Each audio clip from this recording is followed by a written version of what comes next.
Ja, grüß euch benannt und einen Sackrischgurten. Jetzt Kasperl! Die Nummer war jetzt wieder ein bisschen leise, weil ich muss immer hin und her switchen. Ich bin aller Switcher. Nee, weil die Soundqualität dieser reinen Videos, die ist wie das Wetter im April. Ne? Mal so, mal fürchterlich laut, mal fürchterlich leise. Wir haben jetzt wieder so eingestellt, wie meine Standardeinstellungen sind. Das sollte jetzt passen. Richtig. Leute, wo waren wir? Genau.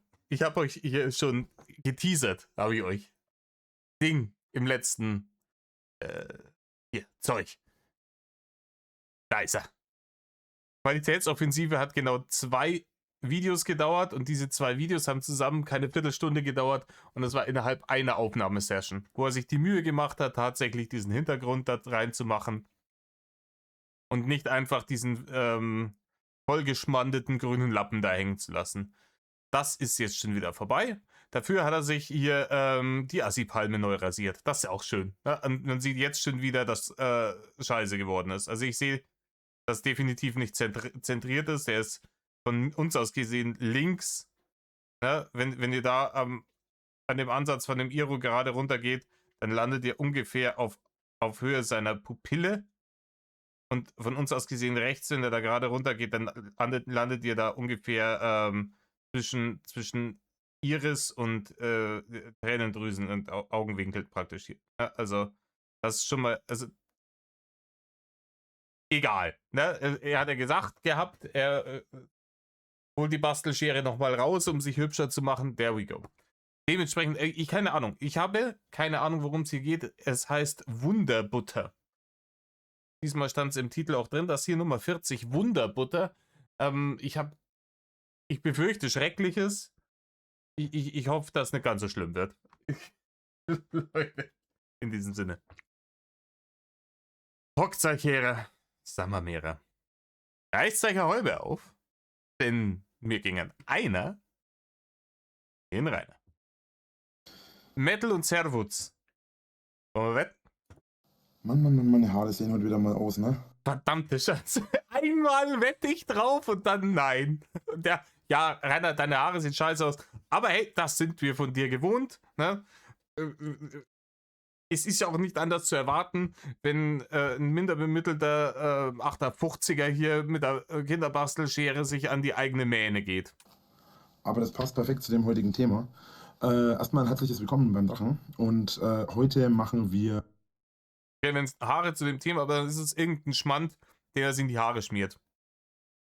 Für die Leute, die hier die komplette Reihe der Draches Meinungsreactions auf diesem wunderbaren Kanal, im Übrigen hier liken, abonnieren, sage ich selten, aber hey, noch nicht verfolgt haben, hat er sich jetzt anscheinend Haarbutter gekauft, weil er gemerkt hat, dass dass hier der Schmand, den er sich unter den Achseln rausgekratzt und in die Haare geschmiert hat, wahrscheinlich nicht mehr so geil ist, ne? Aber schauen, keine Ahnung, 13 Sekunden, ich schwall schon wieder zu viel. Wieder mal ein Meinungsvideo. Es hat jetzt ein bisschen gedauert, bis ich mal wieder dich aufgenommen habe. Ja, ist ja auch harte Arbeit, Rainer, da hat man sich ja schon davon ausruhen müssen. Die letzten 2 Folgen haben ganze 15 Minuten gedauert. Das wirklich, also, da kann man sich dann schon mal eine Woche Urlaub nehmen, hier von der harten Arbeit. Rainer, welches Spiel ist rausgekommen? Ist da gerade, oder, ne, Celat war da nicht. Das Tears of the Kingdom kam, glaube ich, erst raus, da war schon Schanze AD. Aber ich weiß es nicht. Irgendwas ist da wahrscheinlich raus. In irgendeinem Game ist er hängen geblieben, deswegen hat er jetzt einfach da wahrscheinlich irgendwie ein paar Wochen nichts gemacht. Ich habe gerade eben... mein Stream ist jetzt gerade ausgelesen von Mario, genau. Von Metroid Dread. Rainer, warum? Du merkst doch gerade, sammel dich doch. Bevor ich hier so ein Video aufnehme, sitze ich dann nochmal irgendwie 20 Sekunden da, atme tief durch, schaue, dass ich nichts mehr in den Nebenhöhlen habe, was euch nerven könnte. Und und stelle mich schon mal irgendwie ein bisschen drauf ein. Ah, okay, hier machen jetzt ein Reaction-Video, dies, das, anderes. Ein bisschen, sammel dich ein bisschen. Mach dir Gedanken darüber, worüber du reden willst und fang nicht hier irgend so eine, ja, wir kommen gerade aus dem Stream, hier, Mario oder doch nicht oder hier oder das. Das ist ein Video, Rainer. Das ist geduldig. Und wenn es nicht funktioniert und scheiße läuft, kannst du es immer noch beenden, löschen und nochmal von vorne anfangen. Rainer, das ist keine Live-Performance hier. Wir haben jetzt 0:18 Uhr. Datum, Wetter, Uhrzeit nicht zu vergessen. Heute ist Samstag, beziehungsweise wir haben Freitag auf Samstag. Ist also genau nach dem Stream jetzt direkt. Ich war jetzt nur kurz auf dem Klo und hatte gedacht, ich habe immer noch ein bisschen Bock, immer noch Motivation. Also mache ich noch ein Meinungsvideo. Ja, und da hast du gedacht, es müssen noch ein paar Barren rein. Wahrscheinlich ist es gegen Ende des Monats. Ne? Bock und Motivation, weiß ich nicht, Rainer. Das ganze Format strahlt das nicht aus. Von Anfang an. Es war von Anfang an vollkommen klar, dass es hier, oh, die YouNow-Barne, diese Quelle ist versiegt. Deswegen muss jetzt ganz dringend muss die Kohlen her und deswegen ist hier rausgeschissen worden, Meinungsvideos. Möglichst anspruchsloser Content, der sich in Masse vorproduzieren lässt, um den YouTube-Kanal zuzuspammen, der Barne halber. Das war jetzt zumindest mein Eindruck die ganze Zeit. Und noch ein Labervideo und noch ein zweites Meinungsvideo. Kurz gesagt, noch 2 Meinungsvideos und ein Vlog. Dann habe ich Dann hast du eine ganze Stunde gearbeitet, das muss dann auch wieder für den Rest des Monats reichen, oder? Rainer, das ist doch die Einstellung, die da dahinter ist. ein Meinungsvideo für Samstag und eins für Sonntag, wenn ich alles noch bearbeite. Und habe einen Vlog für Samstag. So. Im Übrigen die Vlogs. Ich habe ja den einen, ich hab auch schon Kommentare gelesen, aber über einen anderen Account, deswegen habe ich da noch nicht darauf geantwortet. Ja, hier, da gibt es bessere Vlogs und so weiter und so fort. Ich wollte einfach den ältesten nehmen, den ich gefunden habe, bei dem Vlog Nummer 3 da von 2014. Und das war auf spontan der älteste, den ich gefunden habe. Und das war wirklich auch einfach eine spontane Aktion. Weil da hatte ich nämlich Bock und Motivation und habe mir gedacht, hier, schieß mal noch einen raus. Und dachte mir, hier, die Vlogs sind öfters gefragt worden. Und dann schauen wir mal den ältesten Vlog, den wir finden können. Und habe dann 5 Minuten gesucht und das war in den 5 Minuten der älteste, den ich gefunden habe und den habe ich gemacht. Ne? Ich habe da nicht drauf geschaut, wo der auf der Met-Skala ist oder sonst irgendwas. Ich habe den einfach gemacht. Ja? Ich weiß ja vorher, wenn es nicht nebendran steht, ich weiß nicht, war es der Ranger oder Rendern hochladen? Ich glaube, Rendern hochladen hat dann immer so eine 8 von 10, 5 von 10 auf der Met-Skala gehabt, dass man gewusst hat, wie viel Met ist da drin in der Nummer. Habe ich komplett wegignoriert. Ich habe einfach gemacht. Ne? Zunächst mal, heute geht es um das hier. Fructis Oil Repair Wonder Butter.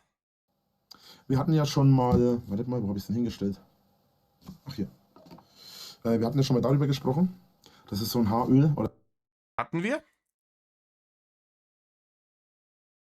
Ja, dann werden wir das gemacht haben. Keine Ahnung. Es sei denn, mir sind wieder ein paar Folgen durch die Edzardler Lappen gegangen. also was ähnliches wie ein Haaröl. So eine Mischung aus verschiedenen Stoffen. Und das hier ist im Prinzip dasselbe, nur als Rainer, alles, was existiert auf diesem Planeten, ist eine Mischung verschiedener Stoffe. Butter.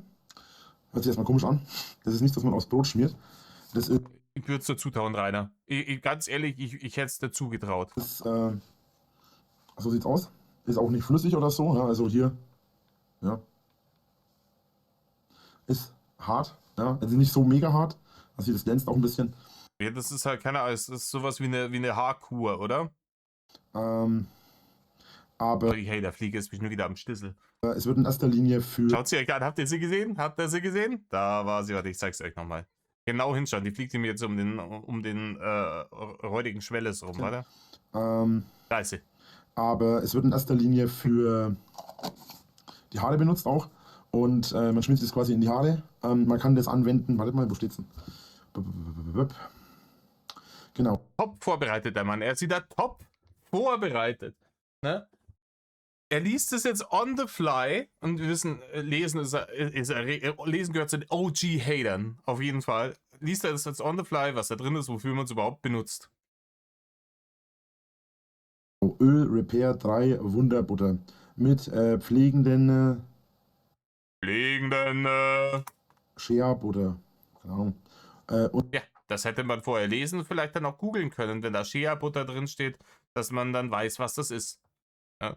Ich weiß auch nicht genau, was das ist. Es interessiert mich auch eigentlich gar nicht, weil ich weiß, dass das früher in der Werbung immer war bei irgendwelchen Haarpflegeprodukten, dass das da drin ist. Und bei, ich glaube, Hautpflegeprodukten auch. Ist mir vollkommen wurscht. Ne?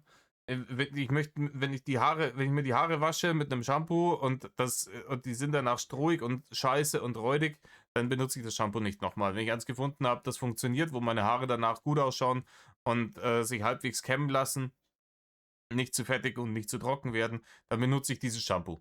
Wenn die Rezeptur ändern und es ändert sich an dem Ergebnis was, dann nehme ich ein anderes. Fertig, Bums aus, Nikolaus. Was da drin ist, juckt mich eigentlich relativ wenig. 3, was Katzen? Reichhaltigen Öl. Alter, hattest du jemals irgendwann irgendeinen Gedanken, den du nicht sofort verbalisiert hast? Warum hältst du es für eine wichtige Information für die Zuschauer, dass du dich jetzt gerade zwischendrin nochmal da gekratzt hast, wo andere Männer einen Sack haben? Ölen aus Macadamia, Jojoba und Mandel. Es schützt das Haar, pflegt es intensiv und macht das geschmeidiger, ohne zu beschweren. Das Ereignis, was ist das Ergebnis? Das Ereignis. Okay. Dein Haar ist langhaltiger gepflegt, riecht wunderbar und erstrahlt in wundervollem Glanz. Dass ich das nicht. Ganz ehrlich, für seine Verhältnisse ist er jetzt durch diesen Text relativ unfallfrei durchgekommen. Ne? Paar Macken, paar Schrammen, paar Kratzer, aber er ist nicht komplett havariert. Ne? Er ist nicht zwischendurch irgendwie mal 20 Sekunden hängen geblieben mit was? Wie? Geht. Ich habe Schlimmeres befürchtet. Benutze, brauche ich nicht zu sagen, sieht man. Dazu muss ich auch sagen, ich habe die mal ausprobieren wollen. Also das ist meine erste, die ich je gekauft habe. Ich wollte die mal ausprobieren.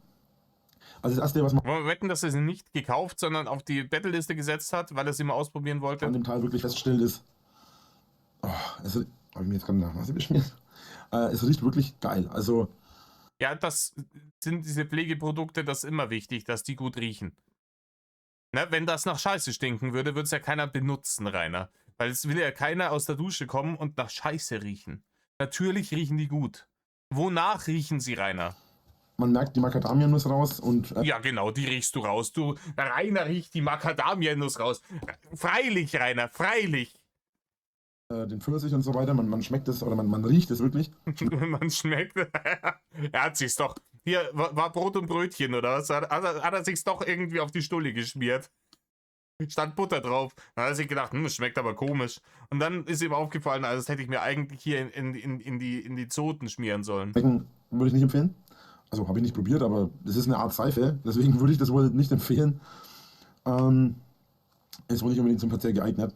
Dann Verträglichkeit dermatologisch bestätigt. So. Das Interessante an dem Teil ist, man kann es auf 3 Arten. Er hat heute einen guten Tag. Ganz ehrlich, dass der dermatologisch in einem Rutsch hat vorlesen können. Krass. Was ist heute los, Rainer? Hast gerade Zuckerflash, hast da gerade wieder 12 Stück Zucker mit ein wenig Kaffee drin reingerendert und jetzt läuft der Motor irgendwie für 20 Minuten auf 180 und danach gibt es einen Crash, oder? Ist das so ein Ding? Verwenden, das steht hier vorne. Und zwar sehr trockenes und strapaziöses Haar. Das ist. Was? Hast du nicht, Rainer? Rainer, du hast eigentlich immer sehr, sehr fettiges Haar. Du hast immer sehr, sehr fettiges Haar. Ist ja auch vollkommen klar.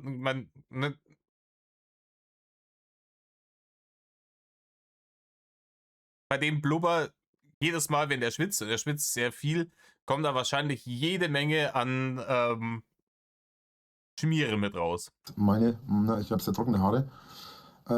Ja, weiß ich nicht, Rainer.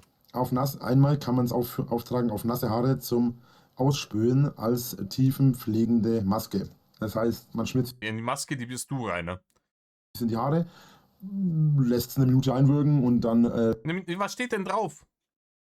Du hast jetzt einfach, ja, man kann das in die nassen Haare rein und jetzt ziehst du dir irgendeine Anwendung dafür aus dem Arsch. Was steht denn drauf, wie lange du es einwirken lassen musst?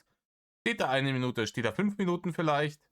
Steht da 10 Minuten? Weil, wenn das Maske heißt, also ich kenne mich jetzt nicht so sehr in der Kosmetikindustrie aus, aber alles, was irgendwie als Maske ist für die Haare, für die Haut, für sonst irgendwas, das ist normalerweise was ein bisschen länger einwirken soll. Meistens so 5 bis 10 Minuten, hätte ich gesagt, gehabt. spült man es aus. Auf Handtuch trockene Haare ohne Ausspülen für einfach erkennbare Haare. Das heißt, frisch gewaschene Haare einfach draufschmieren. Ja, weiß ich nicht, das habe ich noch nie ausprobiert, also auch nicht damals. Ich habe als Teenager wirklich sehr, sehr, sehr, sehr schöne Haare gehabt, muss man sagen. Ich habe sehr lange, dichte, volle Haare gehabt. Lang ist es her. Good old days. Und ich habe damals auch Haarkuren benutzt, mal ab und zu, aber meistens irgendwie, ne, Shampoo und Spülung. Und egal, was die mir gesagt haben, nach dem Waschen irgendwie reintun, ich habe alles immer rausgespült, weil äh, das, ich will das Zeug auch nicht permanent irgendwie in den Haaren drin haben. Kann man drinnen lassen, einfach schön kämmen. Und als drittes Möglichkeit, auf trockene Haare ohne was? Was? Aussühlen. Ausspülen, du Depp! Da ist ein Tippfehler drinnen. In deinem Ogerstübchen ist ein Tippfehler drin, Digga. Kein Scheiß. Ja, hier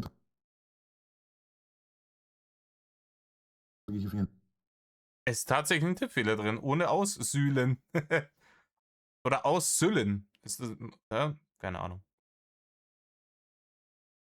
Steht tatsächlich 1 Minute da. Okay, Asche auf mein Haupt. Ich bin Vollidiot, keine Ahnung. Dann habe ich jetzt Scheiße gelabert. Kann auch mal passieren. So viel wie ich rede, kommt auch öfters mal Scheiße dabei rum. Das ist 1 Minute, das hat er richtig gesagt. Hier steht tatsächlich Aussüllen für wundervollen Glanz und Auffrischung. Aber ganz ehrlich, das hier Jojoba, Macadamia und Mandelöl, okay. Triglycerine. Ja.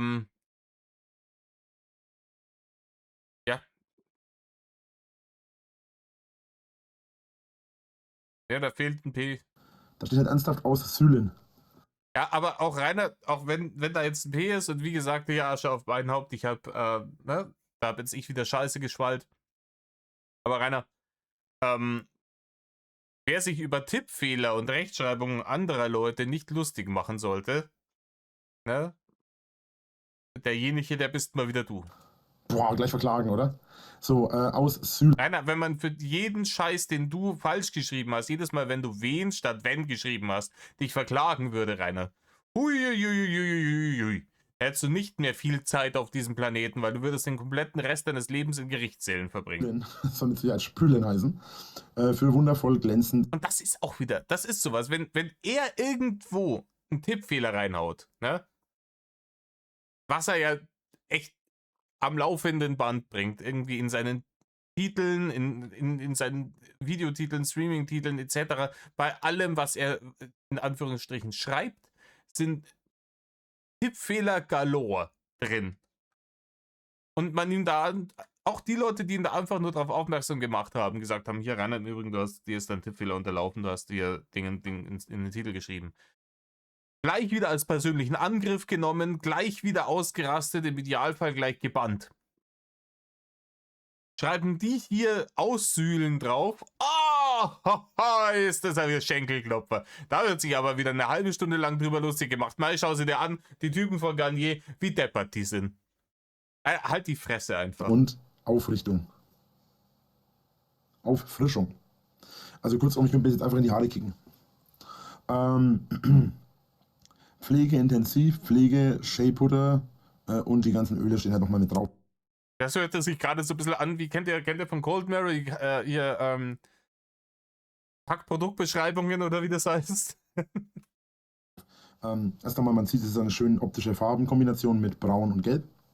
Ja, Braun ist mal eine ganz tolle Farbkombination. Ich meine, Braun ist für mich irgendwie die weiß nicht, die ist eine der Farben, die ich so am wenigsten mag. Die Schrift ist auch in so einem Braun gehalten. Es riecht sogar, wenn das zu ist, halbwegs noch. Ist ziemlich cool. Ich muss aber dazu Der ist sagen, richtig, richtig cool und schmeckt nicht nach Red Bull. man sieht, also ich habe mir das gekauft vor einem halben Jahr. Und das Teil ist noch fast voll. Ja, man merkt einfach, das hat her müssen und du benutzt es nicht. Du hast das Dopamin gebraucht, das beim Kaufen entsteht. Ne? Weil es so schön ausschaut, so schön gelb und mit der braunen Schrift und so weiter und so fort. Rainer, wenn ich so dichtes Haar hätte wie du und ich hätte mir die Chance hier vor einem halben Jahr gekauft, wäre die leer. Man sieht hier auch, ne, es ist wirklich so voll. Also im Prinzip, die ganze Ding ist noch voll. Und ich habe das 1, 2, 3 Mal benutzt. Ich weiß nicht. Ja, und dann war's alt, dann war es nicht mehr interessant. Dann war ihm das auch den Aufwand nicht mehr wert. Ne? Hier nichts großartig sich hübsch machen. Wir haben ja gesehen, wie er immer ausgeschaut hat, ne? Wie aus dem Gully gezogen. Nichts sich hübsch machen, da ist drunter unter der Dusche, hier schnell Hacke Zehe, Hacke Zehe, Hacke Zehe und dann wieder raus. Ne? Ja, der Boiler kostet wieder einen Haufen Strom, Kohle ne, zum Warmwasser machen. Da wären wir nicht lang umeinander mit irgendwelchen komischen Masken. Genau, warum ich es dann gelassen habe. Ich werde ihn natürlich noch fertig benutzen dann, aber ich. Ja, freilich. Rainer, er ist ein Jahr später war er raus aus dem Laden. Ne? Ein Jahr später war er da raus. Das Ding stand wahrscheinlich noch im Bad. Glaube ich, werde mir nicht nochmal kaufen. Kurz gesagt, meine Meinung dazu. Ich habe bis jetzt noch keine Wirkung gespürt. Ich habe das an meiner Zeit lang jeden Tag benutzt. Rainer, du sollst das nicht fressen. Du spürst da keine Wirkung. So. Nein, du hast das nicht jeden Tag benutzt, Rainer. Das hast du nicht. Das ist gelogen. Eine Zeit lang jeden Tag benutzt. Du hast da so gut wie nichts draus benutzt. 3 Mal vielleicht, gebe ich dir, hast du das Ding benutzt. In der Woche oder was. Habe keinerlei Ding gemerkt. Die Sache ist, bei dem Zeug aber. Zeug hier merke ich es sofort. Sag ich doch. Wenn ich es draufhaue und so weiter und mir dann mal durch die Haare kämme und dann am nächsten Tag oder sogar bloß eine halbe Stunde später mir durch die Haare wuschel, ist es extrem weich. Das ist aber bei denen hier nicht der Fall. Ja, ich habe ehrlich gesagt noch keine Ahnung. Vielleicht verwende ich es auch falsch, das kann auch sein. Das ist höchstwahrscheinlich der Fall, Rainer. Das ist höchstwahrscheinlich der Fall. Würde ich dir zutrauen, dass du zu deppert bist, diese scheiß Butter da zu benutzen, obwohl alles im Detail draufsteht. An sich ist es auf jeden Fall ein interessantes Produkt. Es riecht auf jeden Fall sehr angenehm. Die Haare riechen sehr angenehm. Man selbst riecht danach sehr angenehm. Ja, das ist ein komplettes Novum für ihn. Boah, ich rieche überhaupt gar nicht wie ein riesengroßer Misthaufen. Ja, fürchterlich geil. Ich kann es schon empfehlen an sich. Für Leute, die es mal ausprobieren wollen. Es ist für mich jetzt nichts auf Dauer, weil ich mag so Sachen nicht in die Haare. Ich mag auch kein Haargel in den Haaren. Also ich habe schon gemerkt, ich habe mir zwei. Hardamim hat dann auch Haargel und so. Der hat sich dann sogar so farbiges Haargel, hat er sich doch dann was gekauft. Da war, glaube ich, auch schon raus aus der Schanze, damit er sich dann da irgendwie mit den grünen Haaren reinsetzen kann, das danach wieder rauswaschen. Heute so, morgen so, übermorgen sowieso. Ich lasse mir zwar jetzt ein Iro stehen oder habe ein Iro eigentlich, aber ich gehe nicht hoch, weil ich eigentlich kein Iro. Also ich mag schon ein Iro, aber ich mag. Außerdem fährt er gar kein Motorrad, Digga. Das Gefühl von den harten Haaren nicht, wenn ich die hochgehe. Ich hab das. Oh, hier, das ist jetzt der erste Frame der Gesichtskirmes. Also er hat sich den Iro geschnitten, aber er mag eigentlich gar keinen Iro. Und er mag das nicht, wenn irgendwie wenn die Haare hart sind. Oh Mann. Und hier ist jetzt, ne, ihr seht, das ist der erste Frame der Gesichtskirmes. Hier wird schon wieder die rechte Backe über die Schulter geworfen. Abgesehen davon, dass die bei mir sowieso hätten stehen bleiben, selbst mit dem noch so harten Haargel. Ja, aber das ist nicht das Einzige, was bei dir nicht so oft stehen bleibt, ne? Du kannst auch alles mögliche an Gel hinschmieren. Da steht nichts mehr. So, ja, mehr ist dazu eigentlich nicht zu sagen. Genau, deswegen ein cooles Produkt, kann man sich mal anschauen. Kakaobutter sag ich schon. Kakaobutter. Nee, Wunderbutter. Ein interessantes Produkt. Und jetzt habt ihr gemerkt, jetzt ist hier eigentlich die. Ne, jetzt ist wieder vorbei mit dem Zuckerschock und hier geht jetzt schon wieder die Rechenleistung vom Ogerstübchen. Die geht jetzt schon wieder massiv in den Keller. So, als nächstes geht es hier rum. Das ist jetzt in dem Fall etwas, das leer ist oder fast leer. Riecht auch interessant. Werden wir beim nächsten Mal durchgehen. Ja, man sieht, es ist leer. Werden wir beim nächsten Mal durchgehen, was das überhaupt ist. Ja, wenn du es vorstellen willst, was auch immer es ist, wäre es halt schlau, wenn es voll wäre. Ich habe das bei dem Joghurt schon gesagt, Rainer. Ich verrate euch schon mal was im Vorfeld. Es ist auch für die Haare. Danke fürs Zuschauen. Ja, das ist dann wahrscheinlich hier dieses farbige Haargel, was er sich in die Haare schmiert, obwohl er ja eigentlich gar kein Haargel nicht mag. Bis zum nächsten Mal. Im Übrigen, der Rainer mag auch keine Burger. Und Schokolade, geh ihm weg mit Schokolade, die mag er nicht. Außer natürlich, irgendjemand hat ihm hier für seine 300-Kilo-Staffel ein Fresspaket geschnürt und über die Amazon-Battle-Liste zukommen lassen. So, dann schürt er sich das natürlich klafterweise ins schiefe Ogermaul. Dann schon. Oder wenn er mal hier so einen Tischgrill irgendwie geschenkt gekriegt hat, dann brät er sich auch mal 12 Burger raus, ne? Die er natürlich alle nicht alleine am selben Abend noch gefressen hat. Leute. Okay, schauen wir mal. Nächstes Video. Das war jetzt eher unspektakulär.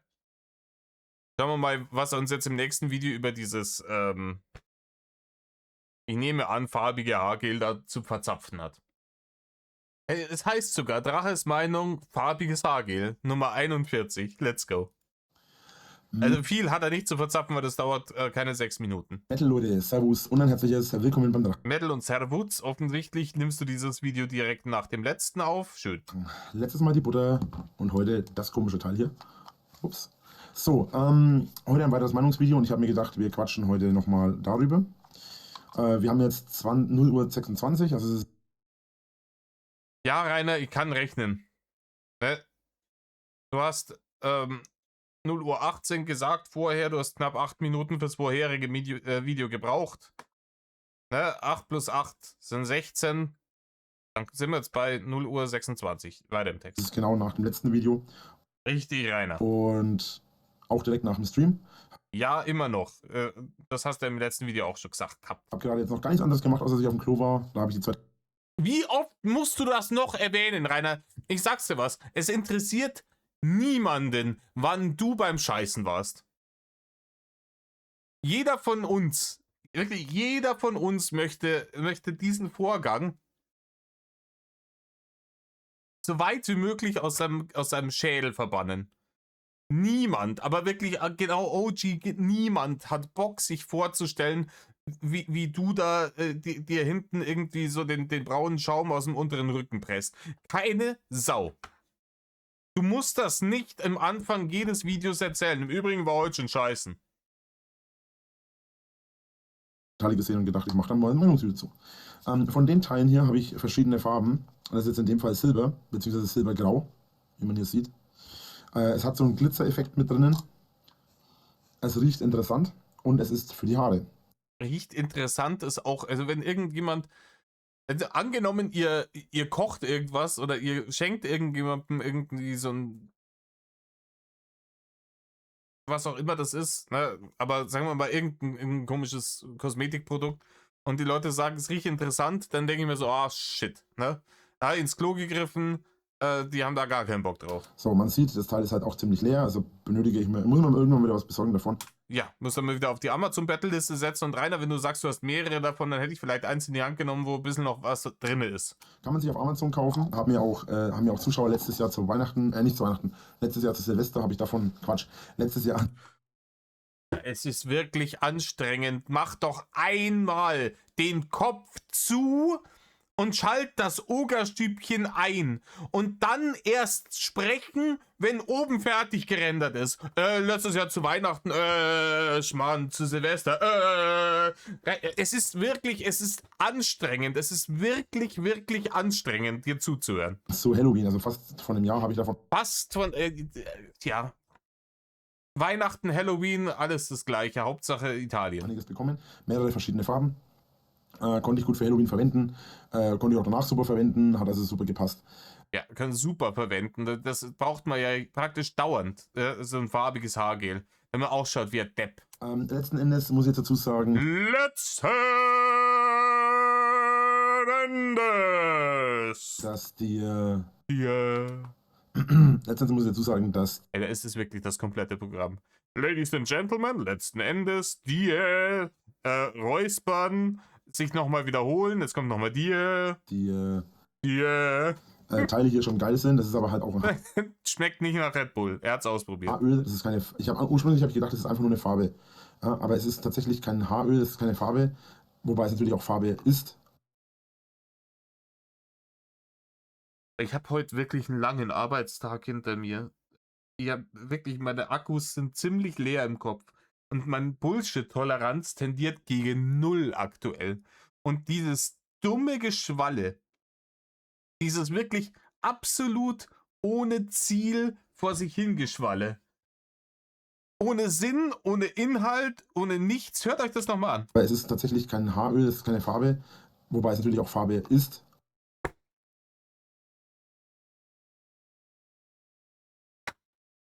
Ja. Aber es ist in erster Linie Haargel. Hair Coloring Material. Es ist im Prinzip eine Art Haargel mit Farbe. Das heißt, wenn man sich das in die Haare schmiert, hat man direkt silberne Haare. Oder grau oder blau. Alter, wenn du es einmal in die Kamera halten würdest, sodass ich es auch sehe, wenn es im Fokus ist. Also es wäre wirklich. Oder rot oder grün. Das Problem ist bei meinen Haaren, ich habe mittlerweile relativ dunkle Haare. Als Kind war ich strohblond, das ist voll übel. Jetzt Boah, voll krass, Alter, voll übel.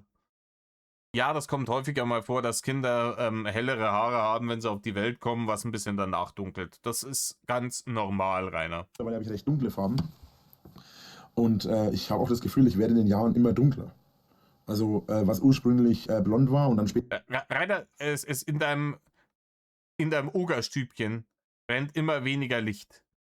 Da wird es immer dunkler mit über die Jahre. Das ist wirklich über die Jahre immer dunkler geworden. Später zu Köterblond, das ist so Straßenköterblond wurde das dann später zu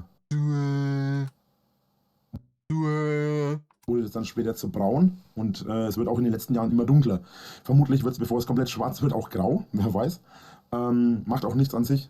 Ich habe schon ein paar Mal gesagt, wenn es bei mir. Ich habe wirklich, auf dem Kopf geht's, aber ich glaube, da fallen die einfach aus. Die geben sich bei mir die Mühe nicht mehr, die Haare grau zu werden. Sie fallen einfach aus, aber im Bart habe ich inzwischen wirklich schon eine gute Handvoll. Das hat jetzt im letzten Dreivierteljahr deutlich zugenommen, was hier an Salt and Pepper sagt man im Englischen, glaube ich. Ne? Hier so anfängt wie bei meinem Vater, merkt man es bei mir erstmal gar nicht, weil es bei mir an den Seiten anfangen wird. Wenn es genauso ist wie bei meinem Vater an den Seiten anfangen, dass ich so einen Strich nach hinten bekomme an den Seiten, aber auch gar keinen ganz so breiten, sondern wirklich bloß so einen Striemen irgendwie so. Das geht dann so leicht nach hinten. Sieht eigentlich gar nicht schlecht aus. Ja, Rainer, aber ich würde halt dann, also, das ist ja nicht gesagt, dass das bei dir genauso ist. Mein Vater zum Beispiel, bei dem sind die Haare ganz anders gewachsen als jetzt bei mir. Ne? Und dann erst werden die Haare so nach und nach grau. Dauert hoffentlich, was heißt hoffentlich? Ich habe eigentlich kein Problem damit, wenn ich graue Haare kriege. Es dauert vielleicht aber noch ein paar Jahre so. Also ich hätte lieber auch, ich wär lieber wirklich betongrau und hätte dafür noch dichtes, volles Haar. Ich denke, bis ich 40 bin, brauche ich mir erstmal keine Gedanken darüber machen. Ja, wenn du denn 40 wirst, Rainer, das ist noch nicht gesagt, ob du das tatsächlich erreichst, Rainer. Jetzt bist du dieses Jahr, was haben wir denn?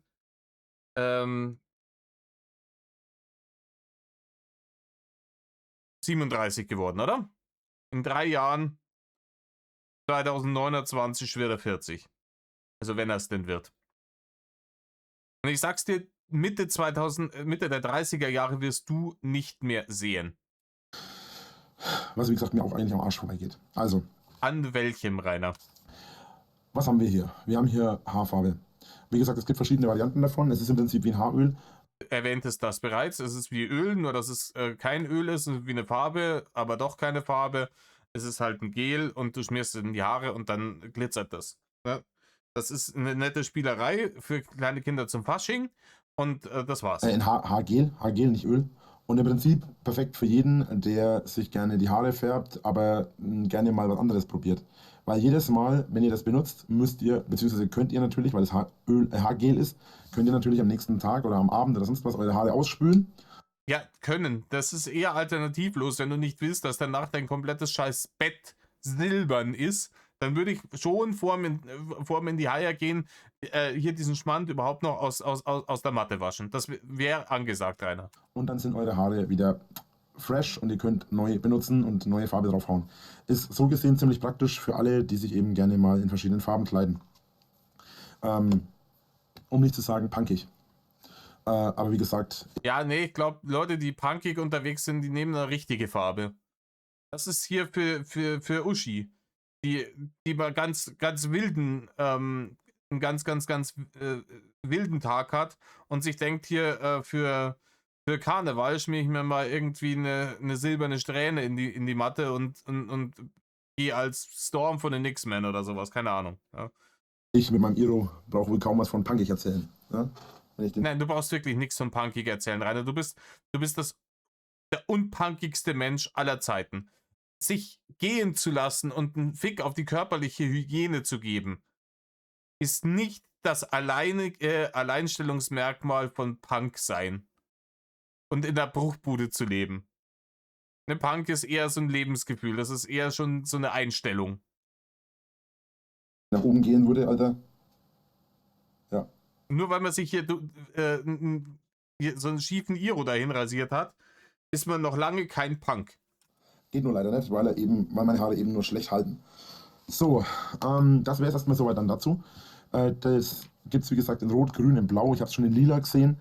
Ich habe es auch schon in Rosa gesehen. Also man kann wirklich die verrücktesten Farben damit machen. Was man auch damit machen kann übrigens, das sieht man jetzt hier an meinem Bart. Also sieht man jetzt nicht an meinem Bart, aber man kann es auch im Bart reinmachen, natürlich. Wenn man das möchte, ist wie gesagt keine Farbe, sondern Haargel. Das heißt, wenn ihr das reinmacht, solltet ihr danach euren Bart auch wieder auswaschen. Danach ist er natürlich wieder in einer normalen Farbe. So, das ist wahrscheinlich jetzt ein wenig eine kürzere Ausgabe von dem, ja, knapp 5 Minuten. Aber dazu gibt es nicht wirklich viel zu sagen. Wie gesagt, die verschiedenen Farben sind ganz Rainer, wenn du selber schon merkst, dass es dazu nicht wirklich was zu sagen gibt, warum musst du dann ein Meinungsvideo dazu machen? interessant. Das Design von der Packung ist eigentlich immer gleich, mal abgesehen von dem Inhalt natürlich.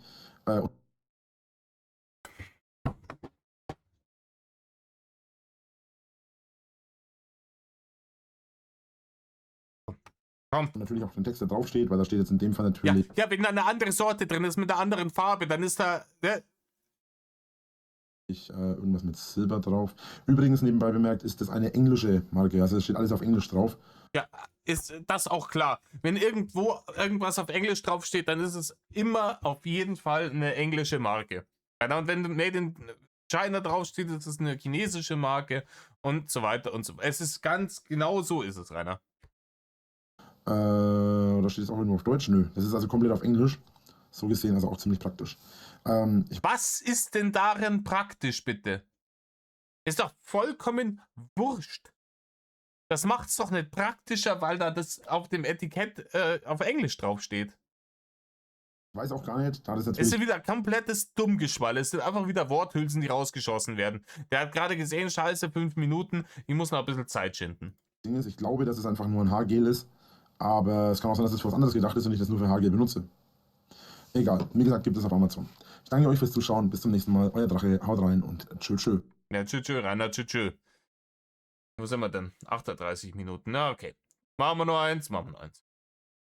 So, oder? Nächstes Meinungsvideo. Hier soll es um Kuscheltiere gehen. Das hat er jetzt wenigstens an einem anderen Tag aufgenommen. Oder ihm ist zwischendurch kalt geworden. Ihr kennt alle diesen komischen Kapuzenpulli noch, den er da anhat. Das war auch sein treuer Begleiter während der Obdachlosenstaffel. Ja, wo er schön oft da mal in irgendwelchen Bahnhöfen oder in irgendwelchen Regionalbahnen da mit dem Deutschland-Ticket durch die Walachei gezeckt ist. Und ja, schauen wir mal, was uns jetzt hier nochmal Sinnstiftendes zu verzapfen hat. Metal Leute, Servus und Metal, Servus, ein Rainer. herzliches Willkommen beim Drachen. Heute wieder mal mit einem Meinungsvideo. Hab mir gedacht, das ist doch mal wieder Zeit, mal wieder ein Meinungsvideo rauszuhauen und einfach mal so ein bisschen zu erzählen, damit auch mal wieder ein bisschen mehr Videos pro Tag kommen. Ja, jetzt müssen mehr Videos kommen. Du bist auf deinen YouTube-Kanal gegangen, bist auf Umsatz gegangen, hast festgestellt, ich will mehr Barne haben.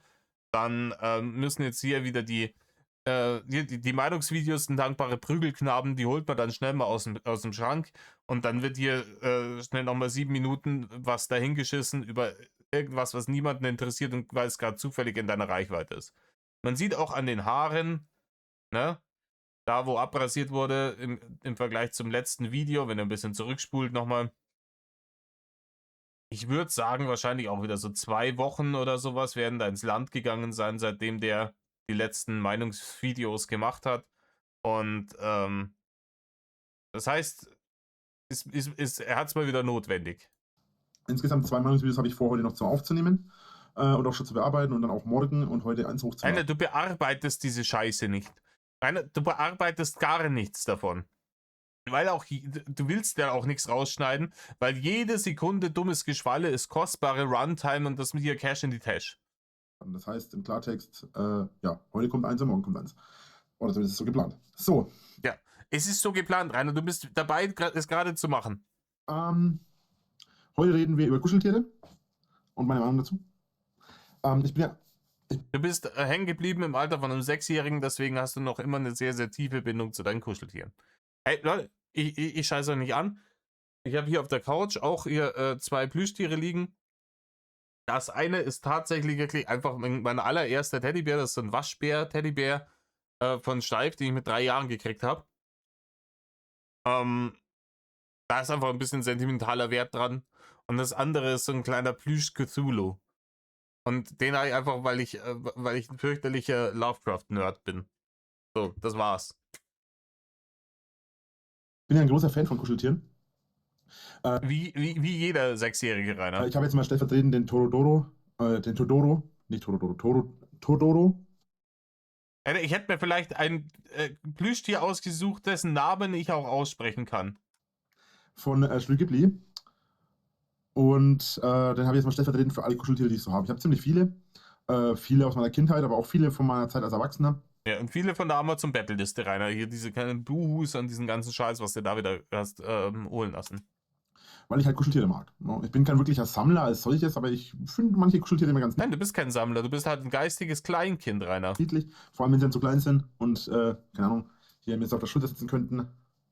Ja, Rainer, das würde funktionieren, wenn du dir eine weniger runde Körperform angeeignet hättest. Alles. Ja, sieht doch super aus. Okay. Richtig toll, Alter. Da hast du denn hier so einen 31-jährigen 58er mit einem Plüschtier aus einer japanischen Kinderserie auf der Schulter. Richtig gut. Was kann man bei Kuscheltieren jetzt groß als Meinung erzählen? Beziehungsweise was kann man groß über Kuscheltiere erzählen? Also zunächst. Nicht viel, Rainer, weil das hier ist eine wichtige Information, die du uns hier geben kannst, weil ich sagte mal was, ich glaube, jeder von uns hat als Kind Kuscheltiere gehabt. Jeder. Wir wissen, was Kuscheltiere sind und wir wissen, was man damit macht. Oder, was andere Leute damit machen. Ich will gar nicht wissen, was du damit machst. Wir wissen über Kuscheltiere Bescheid. Ein Meinungsvideo über Kuscheltiere ist so nützlich wie ein Arschloch am Ellbogen. Es gibt Kuscheltiere in verschiedenen Formen, Größen, in verschiedenen Varianten. Mit verschiedenen Funktionen. Funktionen. Was heißt Funktionen? Es gibt halt Kuscheltiere, die haben. Ja, verschiedene Funktionen. So, die sind kuschelig. So, Mama. Und so Zeug drin, ne? Und es gibt Kuscheltiere, die sind ganz normal mit Watte gefüllt. Oder zumindest waren sie früher sehr viel mit Watte gefüllt. Heutzutage der hier zum Beispiel. Ich weiß nicht, ob man es hört. Der ist eher mit so, ich weiß nicht, Dinkel oder irgend sowas gefüllt. Oder mit Reis oder irgendwas in die Richtung ist der auf jeden Fall. Der getrockneten Hasenkötteln, Rainer. Gefüllt.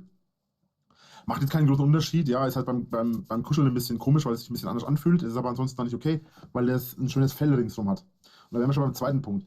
Es gibt Kuscheltiere mit verschiedenen Varianten von Fellen. Es gibt Kuscheltiere, mein Kuscheltier von meinem Bär, mit dem ich zum Beispiel aufgewachsen bin, der hat zum Beispiel oben und an den Armen und den Beinen Fell. Hat aber halt zum Beispiel am Oberkörper und Rücken, also quasi so der Bauch-Rückenbereich, der Oberkörperbereich, ist quasi ohne Fell, da hat er quasi einfach nur ein Stück Stoff. Ja, zeig uns den doch, wenn es um Kuscheltiere Plural geht, Rainer. Dann zeig uns doch einfach ein paar, aber das wäre wieder harte Arbeit. Alter, da muss er seinen Astralkörper hier aus dem Wald über den Jordan gegen den Gamingstuhl hochwuchten. Dann muss rübergewongelt werden ins Nachbarzimmer und dann muss er sich im Zweifelsfall auch noch nach unten bücken, wenn die Kuschelviecher irgendwie auf dem Boden liegen.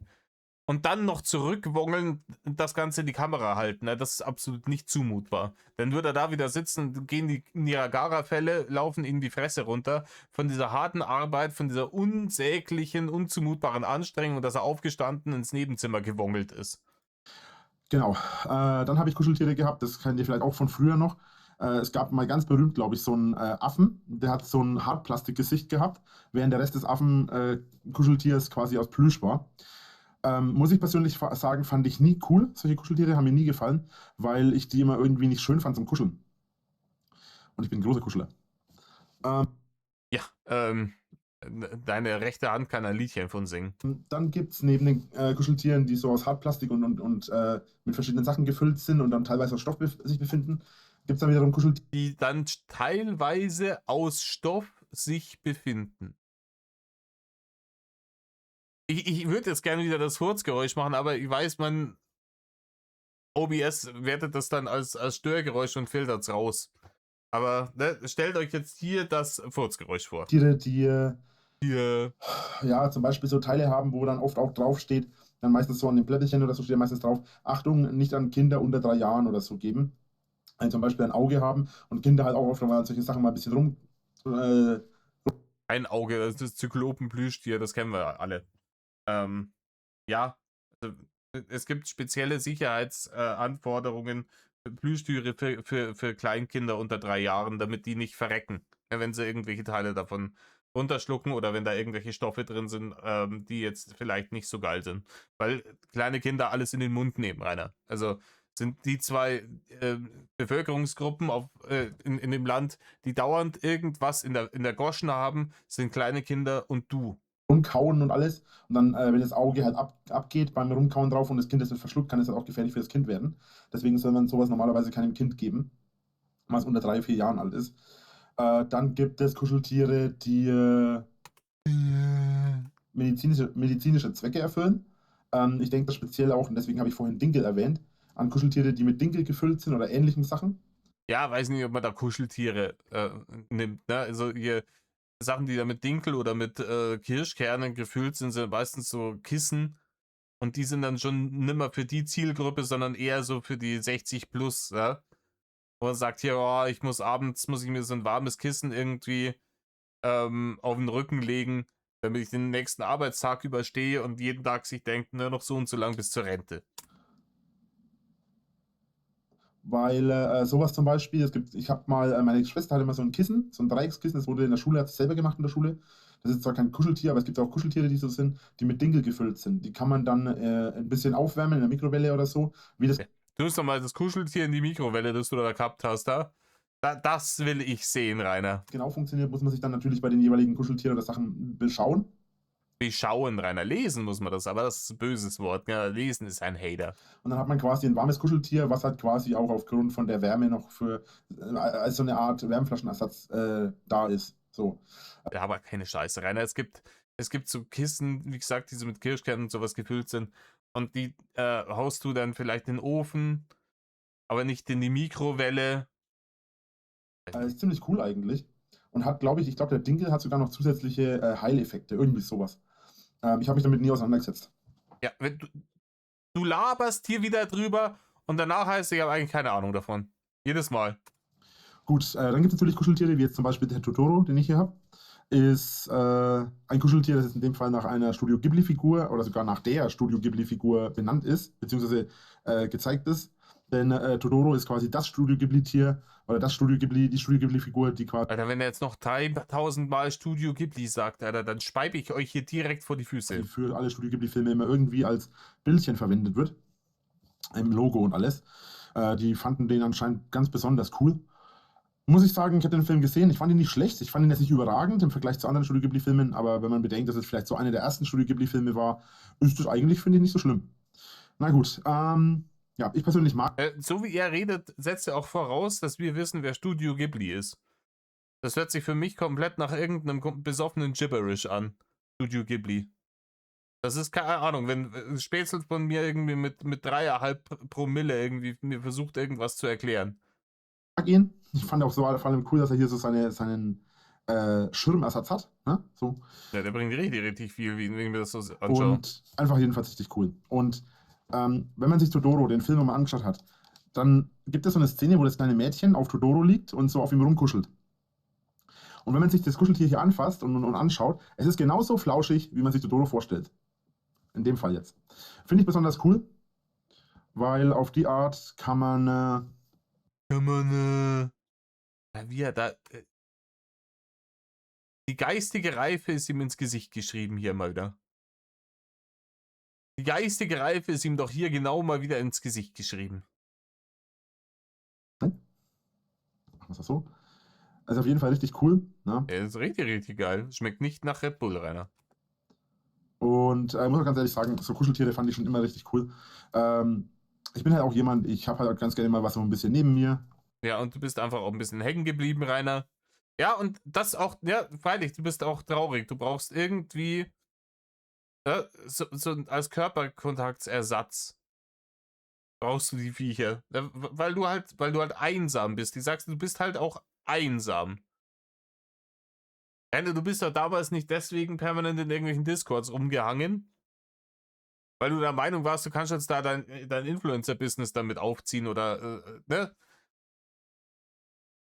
Zum einen wolltest du die Discord-Ränge natürlich verkaufen für Barne, aber du warst auch einfach einsam.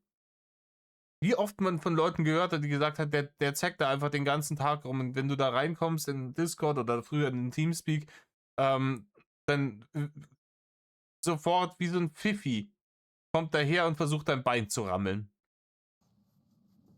Und außerdem sieht es auch ganz cool aus, weil ich habe ihn immer hier an meinem Arbeitsplatz stehen. Also der steht immer Arbeitsplatz, hat er gesagt, ja? Arbeitsplatz. hier am Arbeitsplatz. Nicht jetzt nur wegen dem Video. Und ich habe den bekommen von einem Zuschauer, also nochmal danke an dieser Stelle auch dafür. Ja, auch das wieder. Ich weiß nicht, wie oft der uns jetzt schon wieder irgendwas vorgestellt hat in dieser kompletten Serie der Wahnsinnigkeit mit dieser scheiß Meinungsvideos, wo er gesagt hat, ja, das habe ich vom Zuschauer, das habe ich vom Zuschauer. Die ganze Scheiße, alles von irgendwelchen Zuschauern. Finde ich richtig cool. Richtig, richtig geil. Tja. Jetzt habe ich tatsächlich, wie lange? Jetzt habe ich tatsächlich 6,5 Minuten, fast 7 Minuten über Kuscheltiere gequatscht. Nein, Rainer, du hast vollkommenen Bullshit gequatscht. Über Studio Ghibli. Da sieht man mal wieder, als YouTuber muss man wirklich tief in die Kiste greifen. Rainer, ich weiß nicht, in welche Kisten du jetzt tief gegriffen hast. Du greifst eigentlich relativ tief immer nur in die Kloschüssel. Ne? Das ist das, wo du immer reingreifst. Und was soll denn als YouTuber muss man tief in die Trickkiste greifen? Ja, dann greif mal in die Trickkiste und häng doch 3 Minuten dran, damit du Midrolls schalten kannst, du Profi-Influencer. Gut, dann danke ich euch fürs Zuschauen. Und beim nächsten Mal geht es um was komplett anderes, und zwar um einen Locher. Wow, ey, ich bin gespannt, ey. Aber das müsste dann wirklich das letzte Video sein. Sollte ich da wieder schief liegen? Ich glaube, das sind jetzt die letzten Videos. Fehlen dazwischen jetzt auch keine Zahlen mehr, wenn ich gesehen habe. Sollte ich da schief gewickelt sein, könnt ihr mich auch nochmal darauf aufmerksam machen und sagen, hier Kasper, es gibt noch welche davon, dann schaue ich mir die auch an. Aber wir gehen jetzt dann gleich, warte mal, jetzt sagen wir, was er zum Locher noch hier sagt und dann schauen wir uns das Locher-Video noch an. Und dann Konfetti. Wer hat nicht schon mal Konfetti mit Lochern gemacht? Darüber werden wir aber beim nächsten Mal reden. Dann danke ich euch fürs Zuschauen. Ich hoffe, ihr seid beim nächsten Video, Stream und alles wieder mit dabei. Danke fürs Zuschauen. Haut rein. Ja, tschö. Ja, machen wir doch gleich weiter. Schauen wir mal, was er zu sagen hat zu diesem Locher. So, Metal, Leute. Und So. Oh, nicht so. So ist ihr Ding. Das bei den Let's Plays. Da ist so. ein herzliches Willkommen beim Drachen. Ja, heute haben wir ja schon angesprochen gehabt oder angekündigt gehabt, geht es um Locher. Ich in meinem Fall habe hier einen ziemlich großen Locher. Richtiges Monster, Alter. Das ist der größte Locher, den ich jemals gesehen habe. Boah, krass. Ja, ich hätte auch gern so einen großen Locher. Jetzt bin ich neidisch auf dich, Rainer. Jetzt habe ich eine viel bessere Meinung von dir, weil du so einen großen, tollen Locher hast. Klang alles sehr fragwürdig, ne? Aber komm, jeder von euch weiß, das kann da nicht gemeint sein, ne? Groß, toll. Ja. Monster. Und Loch hat der auch noch keins aus der Nähe gesehen, also von daher. Und hat an der Seite auch so ein praktisches, ups, das war zu viel. Also an der Seite so ein praktisches Teil, wo man auch genau abmessen kann, wie viel man haben möchte. Wenn jetzt Man kann abmessen, wie viel man haben möchte. Nee, du kannst damit einstellen, welches DIN-Format du lochen willst. Ne? Da steht dann A4, A5 und dergleichen. Und dann weißt du, okay, hier. zum Beispiel DIN A4 lochen möchte, habe ich das so, muss es bloß reinmachen und kann einfach zack abdrücken. Man sieht, ich benutze ihn auch relativ viel. Ist auch nicht der einzige Locher, den ich habe mehrere. Und das Praktische an ihm ist... Warum hast du mehrere Locher? Ich formuliere es nochmal anders, Rainer. Warum hast du einen Locher? Warum? Es ist jetzt sicher nicht, um deine Steuerunterlagen irgendwie ordnungsgemäß abzuheften. Oder dergleichen. Ich glaube nicht, dass der hier wirklich so ein Büroraum hat, wo seine Ordner drin sind, wo er alles schön abheftet und reintut. Ich habe sowas nicht. Ich habe das einmal probiert, festgestellt, ich bin zu chaotisch und wenn ich diese Ordner irgendwo hingestellt habe in irgendein Regal, dann hat mein Gehirn die Existenz einfach gelöscht. Damit er nicht die ganze Zeit so viel Platz wegnimmt, weil er so groß ist, kann man ihn hier reinschieben und dann hat man hier an der Seite so ein Teil und dann nichts los ist, bleibt er so. Atemberaubend, Rainer. Es ist wirklich, also, ist schon krass, in welchen Zeiten wir leben. Wenn ich das wieder wegmachen will, drücke ich drauf, drücke so und ja. Sehr praktisch, sehr, sehr praktisch. Ja, zunächst mal, ich habe es in der letzten Folge schon angesprochen, am Ende von der letzten Folge. Wer hat nicht schon mal versucht, mit einem Locher Konfetti herzustellen? Deine Mutter, Rainer. Also ich gebe ganz ehrlich zu, ich habe das früher öfter mal gemacht. Ich wusste zwar nie, wofür ich das Konfetti benutzen will. Story of your life. Du hast einfach immer schon irgendwas gemacht, ohne zu wissen, was es dir bringt. Und wenn es in die Hose gegangen ist, dann waren die anderen schuld. Aber ich habe es gemacht.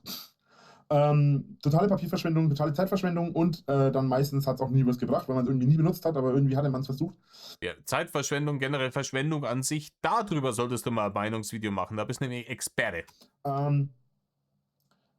Es gibt ganz, ganz, ganz, ganz, ganz viele unterschiedliche Dinge. Und ich bin gerade über den Gedanken gewesen. Ja, Rainer, man merkt's. Man merkt's, Rainer. Der Prozessor ist schon wieder heiß gelaufen. Jedenfalls, so ein richtig guter Locher ist eigentlich immer sehr wichtig, weil ich zum Beispiel, ich habe aufgrund von YouTube und so weiter und viel Papierkram, auch mit Steuererklärungen, jetzt mit dem Hausverkauf, man hat ständig Unterlagen von, in meinem Fall von der Polizei, von der Staatsanwaltschaft und vom Gericht, aber auch Ich habe absolut 0 Unterlagen von der Polizei, von der Staatsanwaltschaft und vom Gericht. 0. natürlich von Krankenkasse, von Krankenkasse hast du zu dem Zeitpunkt schon seit Jahren nicht mehr bezahlt, Rainer. Handyverträgen, von Telefon- und Internetverträgen, von Haus und Wohnung und man hat ja immer irgendwelche Verträge, die man abheften möchte, die man lochen möchte, die man tackern möchte. Ich habe übrigens auch einen Tacker immer hier am Arbeitsplatz. Ne? Das ist ja nicht sonst ein Arbeitsplatz. Und ja, Ja, Rainer, bloß weil ich einen Locher und einen Tacker irgendwo hinstelle, macht es das noch nicht zum Arbeitsplatz. Rainer, es muss da Arbeit stattfinden, damit man es Arbeitsplatz nennen kann. ich will natürlich noch ganz drücken, ne? Aber so, muss ja nicht sein. Okay, meine Meinung zu Lochern. Ich muss ganz ehrlich sagen, es gibt ja verschiedene Varianten von Lochern. Das ist jetzt ein sehr, sehr großer Locher. Und ich habe am Anfang ehrlich gesagt immer gedacht, dass der Locher zu klein ist. Zu groß ist. Genau, ich habe immer gedacht, er ist zu groß. Ja, weil ich habe einen Locher, der ist bloß halb so groß. Und ich habe mir immer gedacht so, hey, der Locher, ne, das ist voll das Monster, der ist voll riesig und so. Voll das Monster, Alter. Das ist richtig riesig. Wieder von Ranger. Ich weiß nicht, was los ist mit dir, wenn du dir wirklich dann Gedanken über Locher machst. Ich habe mir immer gedacht, ich habe 2 Locher. Der eine, der ist ein bisschen kleiner und der andere der ist voll das Monster, Alter. Und der ist eigentlich viel zu groß, ja, aber der ist sicher was ganz Besonderes. Warum, ey? Warum erzählst du jetzt hier so eine Räuber, als würdest du da sitzen und über Locher philosophieren in deiner Freizeit? Der ist zu groß, der ist viel zu groß. Ich weiß gar nicht, was ich damit machen soll. Aber muss ganz ehrlich sagen, aufgrund dessen, dass er natürlich hier so ungefähr die Hälfte von seinem Platz einspart, indem man ihn einfach so halbieren kann quasi. Und dann auch noch die Tatsache mit dem Teil hier an der Seite, dass ich abmessen kann und verschiedene Lochgrößen machen kann, muss ich ganz ehrlich sagen, ich habe festgestellt, dass es mir tatsächlich lieber ist, das so zu machen, als anders, weil ich festgestellt habe, dass es viel, viel angenehmer ist, einen so großen Locher zu haben als einen kleinen. Mittlerweile sind mir die kleinen Locher zu klein und ich Rainer, sogar wenn du irgendwelche Unterlagen bei dir, sagen wir mal, Benefit of the Doubt, sagen wir mal, du hast tatsächlich irgendwelche Unterlagen, die du da abheftest, etc., passiert das bei dir ja auch nicht so oft. Das ist jetzt nicht so, dass du wie jemand, der in einem Büro arbeitet, der jeden Tag 1000 Seiten lochen muss, sagt hier, wenn das ein Klump ist und keine Ahnung, dann plagt man sich und dann ist es, da braucht man ein Profi-Gerät. Ja, für dich hätte es wahrscheinlich auch diese Clipser-Locher, hätte es wahrscheinlich auch getan. Kennt ihr die man das habe ich in der Uni gehabt, die man in seinen Ordner einfach mit rein auch ordnen kann. wo du einfach nur 2, 3 Seiten auf einmal zermalochen kannst. Sowas hätte gereicht, Rainer. Ich finde, der hier ist sogar noch Mittelmaß, weil ich habe schon Locher gesehen, die doppelt so groß sind wie der hier. Und ich muss ja ganz ehrlich sagen, ich habe von dem Locher hier 2 Stück und ich bin auch ganz froh darüber. Er hat 2 Stück davon, dann hat er noch mindestens einen kleinen Locher. Rainer, wie viele Locher braucht ein einziger Mensch? Dass ich da mehrere davon habe, weil ich habe einen hier unten am Arbeitsplatz und ich habe einen oben im Arbeitsplatz. Oh, okay. Okay. Das ist natürlich, weil die Treppe raufwongeln, um sich den Locher zu holen, ist harte Arbeit, Rainer. Das ist natürlich nachvollziehbar. Ich habe 2 Arbeitsplätze und ich muss ganz ehrlich sagen, 2 Arbeitsplätze, aber keine Arbeit, Rainer. Das ist... Wie viele Kaffeemaschinen hast du, Rainer? ich bin echt froh, dass ich da verschiedene habe, weil ich aufgrund dessen dann natürlich immer in der Lage bin, die so zu verwenden, wie ich sie am liebsten haben möchte und muss nicht immer durchs ganze Haus rennen, um einen zu machen. Rennen vor allem. Rainer, du wongelst. Du bist schon lange nicht mehr irgendwo hingerannt. Ich habe einen oben im Haus und einen unten im Haus, aus dem Erdgeschoss. Und das heißt, ich brauche bloß dann von einem Zimmer ins andere zu laufen, anstatt von unten nach oben und von oben nach unten zu rennen, wenn ich einen brauche. Das gleiche gilt übrigens auch für die Hefter. Okay, was gibt es noch zu sagen? Also wenn ihr euch einen Locher mal irgendwann zulegt, bin ich immer der Meinung, besorgt euch einen mit so einem Teil. Prinzipiell braucht man das nicht, man kann es auch wegmachen oder wenn man es mal verliert oder so. Jeder Locher, für alle, die es nicht wissen, es gibt mit Sicherheit viele, die es wissen, aber wer es halt nicht weiß, man hat immer so ein Teil hier auf dem... Ja, und wenn du eine DIN A4-Seite so faltest, genau auf Ecke auf Ecke, dass du in der Mitte einen kleinen Knick reinmachen kannst, dann geht das auch so. Locher, immer. Ob der Locher groß ist oder klein ist, spielt keine Rolle, man hat immer das hier. Und wenn ihr ein Blatt genau in der Mitte heften wollt, so ein typisches DIN A4-Blatt, ich habe jetzt keinen Star als Beispiel. Wäre schlau gewesen, sich da eins hinzulegen als Beispiel. Wenn ihr ein normales DIN A4-Blatt habt, einfach mal von oben nach unten die beiden Kanten zusammen und ihr müsst gar nicht richtig falten, sondern einfach nur so, dass es gerade ist und an der Seite so einen kleinen Knick reinmachen, dass es bloß einen minimalen Knick hat. Und diesen Knick dann genau, wenn ihr das Blatt dann, wie gesagt, ihr müsst Er tut so, als wären wir die Idioten. Rainer, das weiß jeder Mensch, der schon mal ein Loch in der Hand gehabt hat. ganz falten, sondern wieder aufmachen dann und dann einfach hier rein und genau bei diesem Knick diese Markierung mit dem Pfeil, wo der Pfeil genau auf diesen Knick zeigt und dann einfach passt. Und das ist genau in der Mitte geheftet. Das ist natürlich praktisch, wenn man so ein Teil hier nicht hat. Solche Teile kann man, glaube ich, habe ich übrigens schon mal gesehen, auch nachkaufen, wenn einem die mal ausgehen oder wenn es mal kaputt Ja, weil der Locher ist ja so ein teures Produkt. Da kauft man dann diese Dinger nach. Genauso schaut's aus. ist oder wenn es mal weg ist. Genau, ansonsten kann man es aber einfach drinnen lassen. Das nimmt nicht wirklich viel Platz weg. Also das macht zumindest bei so einem Riesending keinen Unterschied mehr. Und es macht dann auch definitiv Sinn, so ein Teil zu haben. Wenn man es mal nichts hat, oder wenn die kleinen Locher haben sowas nicht, also ich habe ganz, ganz kleine Locher, die haben sowas nicht. Und da ist es nicht so schlimm, weil man hat, wie gesagt, immer diesen Knick drin, beziehungsweise immer diesen Pfeil. Hat man auf jedem Locher, ob es ein großer Locher oder ein kleiner Locher ist. Ich habe insgesamt 4 Locher, 2 so große und 2 kleine. Einer ist rot und einer ist so, den kenne ich von ganz, ganz früh, den hat mein Vater damals besorgt, den hier übrigens auch. Der ist grün. Also im Prinzip das hier ist grün und das unten ist beige oder ocker oder so, also so gelb-weißlich. Ganz komische Farbe. Merkwürdig auf jeden Fall, merkwürdig. Ja, klar, auch wird Rudi wahrscheinlich irgendwie in der Malochene mitgehen haben lassen. Eine Sekunde, jetzt schreibt mir gerade jemand.